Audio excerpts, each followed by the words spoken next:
வலிந்து காணாமல் ஆக்கப்பட்டவர்களின் சர்வதேச தினமான ஆகஸ்ட் 30 கிளிநொச்சியில் மாபெரும் போராட்டத்தினை முன்னெடுக்க உள்ளதாக வலிந்து காணாமல் ஆக்கப்பட்டவர்களின் வடக்கு கிழக்கு மாகாண சங்கம் அறிவித்துள்ளது.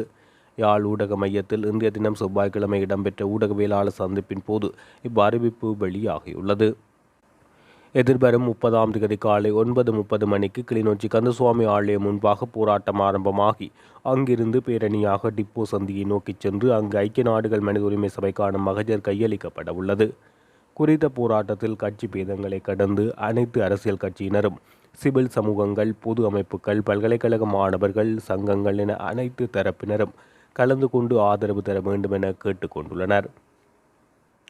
அதேவேளை எதிர்வரும் 30 யாழ்ப்பாணம் மற்றும் திருகோணமலையில் வலிந்து காணாமல் ஆக்கப்பட்டவர்களின் உறவினர்கள் போராட்டங்களை முன்னெடுக்க உள்ளமையும் குறிப்பிடத்தக்கது. வடக்கு கிழக்கு வலிந்து காணாமலாக்கப்பட்ட உறவுகளின் சங்கத்தினுடைய தலைவி யோராசா கனகரஞ்சினி இன்றைய இந்த ஊடகத்தின் வாயிலாக வருகின்ற 30 சர்வதேச காணாமலாக்கப்பட்டோர் தினம். அன்றைய தினத்திலே 8 மாவட்டங்களும் பல தங்களுடைய மாவட்டங்களிலே இந்த போராட்டத்தை செய்ய வேண்டும் என்றும் கேட்டோம். அதே நேரத்திலே பெரிய அளவிலாக யாழ் மாவட்டத்திலும் திருகோணமலை மாவட்டத்திலும் அதே நேரம் இந்த போராட்டத்தை நாங்கள் கையிலே எடுத்து தனித்துவமாக சர்வதேசம் வரை கொண்டு சென்ற கிளிநொச்சி கந்தசாமி ஆலய முன்றலிலே மாபெரும் ஒரு கவனஈர்ப்பு போராட்டமாக நாங்கள் அதை ஏற்பாடு செய்திருக்கின்றோம். அந்த கவனஈர்ப்பு போராட்டமானது கிளிநொச்சி கந்தசாமி ஆலய முன்றலிலே தொடங்கி டிப்போ சந்தி வரைக்கும் அது சென்று நிறைவடையும். ஆகவே வர்த்தக சங்கத்தினர் மற்றும் போக்குவரத்து கழகத்தினர், விளையாட்டுக் கழகம், இளைஞர் வட்டங்கள், பலதரப்பட்ட உண்மையாகவே தமிழ் தேசியத்தை நேசிக்கின்ற அரசியல்வாதிகள் உட்பட அனைவரையும் ஒன்று திரண்டு அந்த இடத்திலே எங்களுடைய எழுச்சியையும் எங்களுடைய எதிர்பார்ப்பையும் ஒரு தூர நோக்கு பயணத்துக்கும் ஆதரவு அளிக்க வேண்டும் என்று கேட்டு நிற்பதோடு, வடக்கு கிழக்கிலே வாழுகின்ற அனைத்து உறவுகளும் எங்களுடைய அந்தந்த தினங்களிலே அந்த இடங்களிலே நடக்கின்ற போராட்டங்களிலே கலந்து கொள்ள வேண்டும் என்றும் நாங்கள் கேட்டு நிற்கின்றோம்.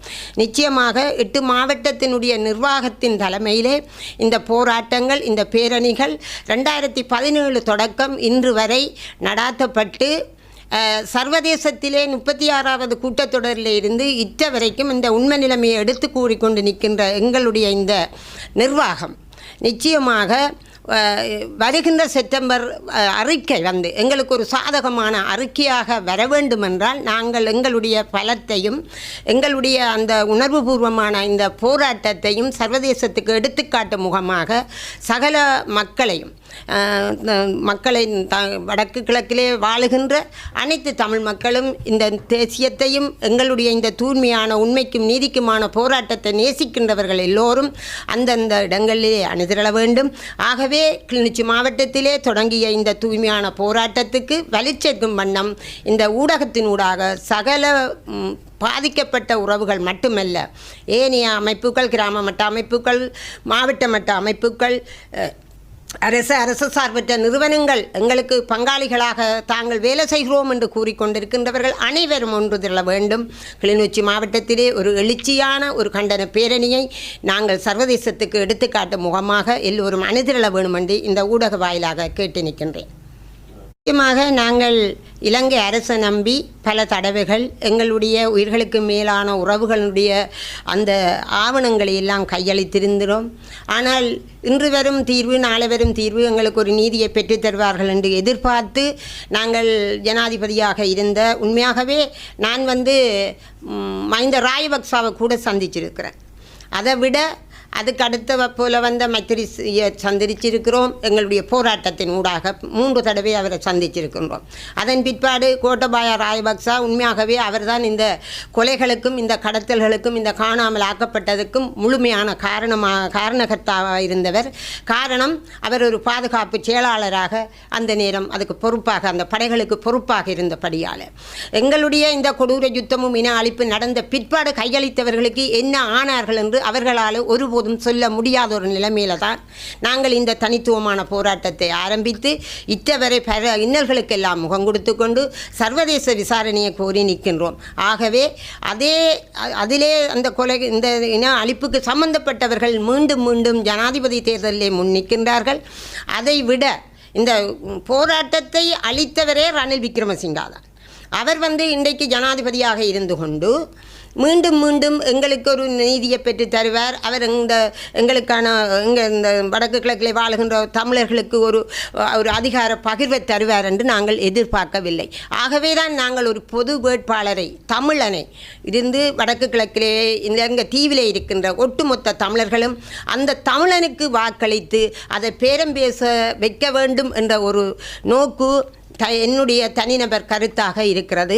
நிச்சயமாக இதுவெல்லாம் நாங்கள் கடந்து ஏமாந்து பலதரப்பட்ட விடயங்களிலே நாங்கள் அவர்களிடமிருந்து பிரேரணைகளை ஏற்றுக்கொண்டும் ஏமாற்றப்பட்ட நாங்கள் இனிமேலும் ஏமாறாமல் ஒட்டுமொத்த தமிழரும் எங்களுக்காக ஒரு பேரம் பேசக்கூடிய ஒரு வலிமையை நாங்கள் தேர்ந்தெடுத்து அதுக்கு வாக்களிக்க வேண்டுமென்று எங்களுடைய கருத்தும் எங்களுடைய அவாவும்.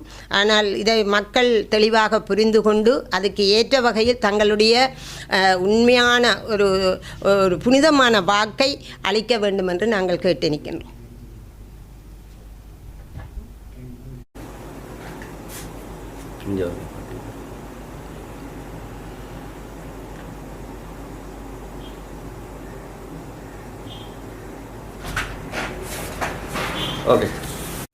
வணக்கம். நான் திருமதி லீலாதேவி ஆனந்த நடராஜா, பலிந்து காணாமல் ஆக்கப்பட்டோரின் உறவுகளின் சங்கத்தின் வடக்கு கிழக்கு மாகாணங்களின் நிர்வாகத்தின் செயலாளர். வருகின்ற 30 வெள்ளிக்கிழமை சர்வதேச வலிந்து காணாமல் ஆக்கப்பட்டோர் தினம். அத்தினத்தை இலங்கையில் எல்லா பகுதியிலும் அடையாளப்படுத்துவதற்கு முனைப்பு காட்டி வருகின்றார்கள். அதேபோல் வடக்கு கிழக்கிலும் வலிந்து காணாமல் ஆக்கப்பட்டோர்களும் பொது அமைப்புகளும் அரசியல்வாதிகளும் பல்வேறுபட்ட தரப்பினரும் இந்த தினத்தை அடையாளப்படுத்துவதற்கு முனைப்பு காட்டி வருகின்றார்கள். இந்த தினம் வலிந்து காணாமல் ஆக்கப்பட்டோர்களுக்கு ஒரு முக்கிய தினமாகும். ஏனென்றால் அவர்களுக்காக ஏற்படுத்தப்பட்ட ஒரு தினம். நாங்கள் 2009 எமது உறவுகளை இந்த அரசின் பொய்யான வாக்குறுதியை நம்பி கையளித்தும் சரணடைந்தும் விசாரணைக்கென கூட்டி செல்லப்பட்டும் காணாமல் ஆக்கப்பட்டு எமது உறவுகளை இழந்த நாங்கள் 2009 அரச கட்டுப்பாட்டிலே வெள்ள வேன்களில் கடத்தப்பட்டவர்கள், வீட்டிலிருந்து கூட்டி செல்லப்பட்டவர்கள், இனந்தெரியாதவர்களால் கடத்தப்பட்டவர்கள் என அத்தனை கடத்தப்பட்டவர்களின் உறவுகளும் அந்தந்த மாவட்டங்களிலே தனித்தனியாக ஒவ்வொரு விதமான போராட்டங்களில் ஈடுபட்டு கொண்டிருந்த நேரங்களிலே எதுவித பதிலையோ எதுவித முடிவுகளையோ எவரும் தந்திருக்கவில்லை. அதேபோல் நாமும் கிளிநொச்சி மாவட்டத்திலே ஒரு பிரிவினராக இருந்து இந்த போராட்டத்தை அடையாள உண்ணாவிரத போராட்டமாகவும் ஆர்ப்பாட்ட போராட்டமாகவும் மாதத்திற்கு ஒரு தடவையோ அல்லது 2 மாதத்திற்கு ஒரு தடவையோ இந்த ஒரு போராட்டத்தை நடத்துவதும் பின்பு வாழாவிருப்பதுமாக காலம் கடத்தப்பட்டது. எந்த அரசியல்வாதியோ அல்ல எந்த பொது அமைப்போ எங்களுக்கு எந்த தீர்வையும் பெற்றுத்தருவதற்கு முன்வரவில்லை. ஆனால் ஒரு மாதத்திற்கு ஒரு தடவையோ 2 தடவையோ அவர்களின் அனுசரணையுடன் எமது இந்த போராட்டங்களை மட்டும் ஒழுங்குபடுத்தி நடந்து கொண்டிருந்த நேரத்திலே 2017 ஆண்டு தை மாதம் 5 கிளிநொச்சியிலே பெரு அளவில் கூடிய இந்த காணாமல் ஆக்கப்பட்டவர்களின் உறவுகள் ஒரு பொதுக்கூட்டம் ஒன்று வைத்து நாம் இந்த போராட்டத்தை ஒரு தொடர் போராட்டமாக நடத்த வேண்டும் என்று முடிவெடுத்தோம். இந்த கிளிநொச்சி வாழ் காணாமலாக்கப்பட்டவரின் உறவுகள் அவர்களின் எண்ணத்திலே உருவாகிய இந்த கருவானது February 20 2017 ஆண்டு மாபெரும் தொடர் கவனஈர்ப்பு போராட்டமாக உருவெடுத்தது. அந்த உருவெடுத்த நேரத்திலே தலைவியாக யோகராஜா கனகரஞ்சனியும் செயலாளராக திருமதி லீலாதேவி ஆனந்தராஜா ஆகிய நானும் செயல்பட்டு அந்த போராட்டத்தை ஒழுங்கான முறையிலே மிகவும் கட்டுக்கோப்புடன் நடத்தி வந்து கொண்டிருந்தோம். அந்த நேரத்திலே அதற்குரிய லோகோ, அதற்குரிய கடித தலைப்பு யாவும் என்னால் உருவாக்கப்பட்டு அது தற்போதும் பாவிக்கப்பட்டு கொண்டிருக்கின்றது. அந்த போராட்டமானது எந்தவித அரசியல் தலையீடு, எந்தவித அமைப்புகளின் உள்வாங்கல் எதுவுமின்றி அனைவரினதும் ஒத்துழைப்புடன், அதாவது அரசியல்வாதிகளையும் அருகே அவர்களின் அனுசரணையை பெற்றோமே தவிர அவர்களை உள்வாங்காது எல்லோரது ஒத்துழைப்புடனும் மிக பாரிய போராட்டங்களை நடாத்தி இன்றைய தினம் இந்த ஜெனீவா வரையும் சர்வதேசங்கள் வரையும் எமது போராட்டம் கொண்டு செல்வதற்கு அந்த கிளிநொச்சியில் நடந்த போராட்டங்கள் காரணமாக அமைந்தது என்றால் அது மிகையாகாது. இந்த கிளிநொச்சியில் 22/2017 தொடங்கப்பட்ட போராட்டத்தை தொடர்ந்து வவுனியாவில் 5 நாட்களின் பின்பும் ஒரு மாதத்தின் பின்பு முல்லைத்தீவிலும் படிப்படியாக மருதங்கேணி திருவண்ணாமலையிலும் இந்த போராட்டங்கள் தொடங்கி நடந்து கொண்டிருக்கின்றன. இந்த போராட்டம் தொடங்கிய கிளிநொச்சி மாவட்டத்திலே இந்த வலிந்து காணாமலாக்கப்பட்ட சர்வதேச தினத்தை இந்த முறை நாங்கள் அனுஷ்டிக்க இருக்கின்றோம்.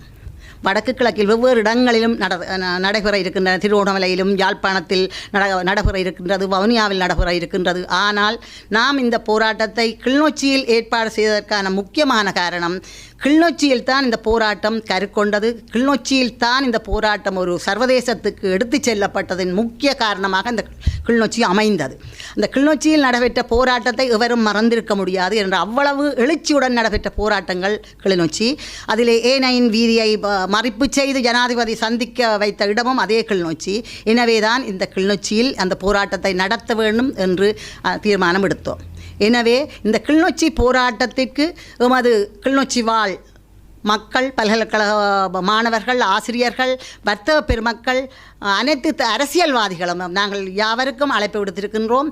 அதே அழைப்பை ஏற்று அனைவரும் இந்த போராட்டத்திலே பங்கு கொண்டு எதிர்வரும் 9ஆம் தேதி நடைபெற இருக்கின்ற ஐநா கூட்டத்தொடரிலே நாம் நெஞ்சை நிமித்தி அவர்களுக்கு கூறக்கூடியதாக இந்த போராட்டத்தை நீங்கள் வெற்றி பெற செய்ய வேண்டும். இந்த போராட்டம் காலை 9:30 மணிக்கு அங்கிருந்து தொடங்கி டிப்போ சந்தி வரை சென்று அங்கு ஐநா ஆணையாளருக்கு உரிய மகஜர் வாசித்து அவர்களிடம் கையளிப்பதுடன் அந்த போராட்டம் நிறைவேறும். எனவே அந்த போராட்டத்திற்கு சகல தரப்பினரும் ஒத்துழைப்பு வழங்க வேண்டும் என்றும், அந்த வர்த்தக சங்கத்தினர் அந்த போராட்டம் நடைபெறும் நேரம் வரையும் அந்த கதவுகளை பூட்டி எமக்கு ஒரு ஆதரவை நல்க வேண்டும் என்றும் இத்தால் கேட்டு நிற்கின்றேன். நன்றி, வணக்கம்.